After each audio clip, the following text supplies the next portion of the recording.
Junaid Psaki, তা আপনার একটু বিশ্লেষণটা শুনতে চাইবো। যেভাবে বলছিলেন মশরুর ভাই যে মানে এই সুষ্ঠু নির্বাচন করতে গেলেও সেটা আওয়ামী লীগের উপর নির্ভর করতে হবে, বাকিদের তাহলে কোনো গুরুত্ব থাকলো না রাজনীতি মাঠে।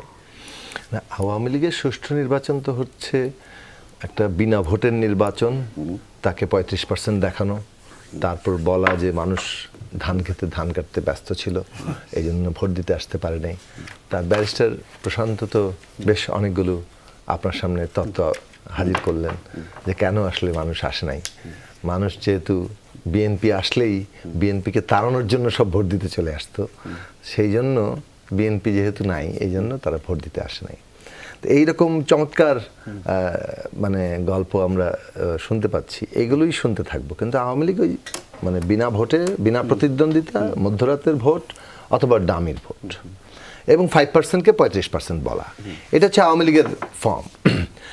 এখন এইরকম একটা বিষয়ে যখন অবস্থাটা দাঁড়িয়ে যায় এবং রাষ্ট্রশক্তিটা সবগুলোকে আপনি ব্যবহার করতে পারেন, তো তখন মানুষের নতুন ব্যাকরণে রাজনীতিটা করতে হবে। সেই ব্যাকরণটা করতে করতেই তৈরি হবে। কেউ তো আর ম্যানুয়াল লিখবে তারপর আমরা পলিটিক্সটা করবো, ব্যাপারটা তো এরকম না। তবে এটা ঠিক যে বিরোধী দলগুলো, যেটাকে আমি বুঝি যে তারা নিজেদের সামনে লড়াই ছাড়া অন্য কোনো পথ দেখতে পাচ্ছে না। এখন লড়াই যত কঠিনই হোক, সেই লড়াইয়ের পথটাকেই তাদের তৈরি করতে হবে। দ্রব্যমূল্য, মূল্যস্ফীতি এমন জায়গায় সরকার নিচ্ছে, কিছুতেই তারা ধরে রাখতে পারছে না। ঋণ খেলাপি এবং পাচারকারী এইটা আরও বেশি প্রবলভাবে বাড়বে। বাজেটটা সেইভাবেই, বাজেটের নীতি কাঠামো সেই দিকেই। ঋণের বোঝা আরও ঘাড়ে মানুষের মধ্যে চাপবে। বাজেটের পুরোপুরি ফ্রেমওয়ার্ক, বাজেট এই ঋণ নির্ভর একটা বাজেট।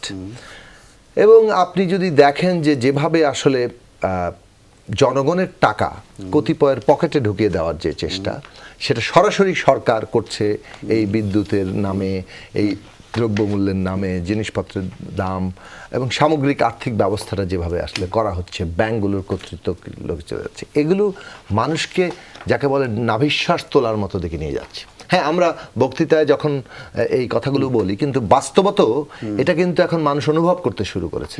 সত্যি সত্যি দেশের বিরাট সংখ্যাগরিষ্ঠ মানুষ বাজারে যায় এবং আগের চাইতে অনেক কম কিনে, এমনকি ওই কম কিনতে গিয়েও তাদের সঞ্চয় ভাঙতে হয়। তার মানে অনুঘটক অনুপস্থিত নয়।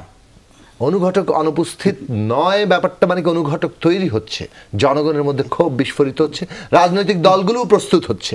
এইটা কখন যে এই যে যাকে বলে যে ক্লিকটা করবে, এটা আপনাকে একটু আমাদেরকে সকলকে অপেক্ষা করতে হবে। কিন্তু আমরা আন্দোলনের মধ্যেই আছি।